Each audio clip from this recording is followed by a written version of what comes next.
Hello my dear friends, this is me Fasee Alam and today we are going to talk about the topic that is rocks.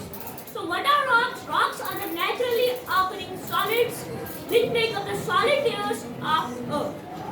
So let's talk about some of the uses of rocks. So we will talk about the uses of rocks in modern times and in prehistoric times. So what were the uses of rocks in prehistoric times, in older times? The older human used rocks to beat the surfaces. They beat the surfaces for sleeping or for rest. Now, the another use is that the rocks were used to produce the fire. The older humans used the rocks to also produce the fire. Another use is the rocks were also used to beat, to hunt the animals. Now, let's talk about the modern uses of rocks. So, the first use which is the modern use of rock is that rocks are used to make cement.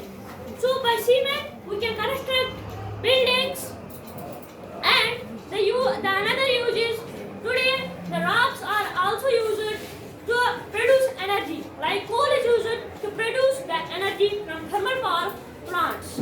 Now let's talk about the different types of rocks. So the rocks have three types. Number first one is the igneous rock. Number second one is the sedimentary rock. Number third one is the metamorphic rock.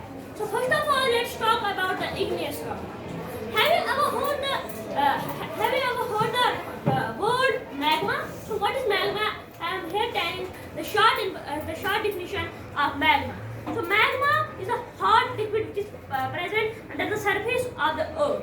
It is present in the deep metal and in the outer core. So this magma wants to come on the surface of the earth. So it exerts the pressure on the earth, and when it comes on the surface of the earth, it cools down. And by this cooling down, it hardens and becomes a rock that is known as the igneous rock.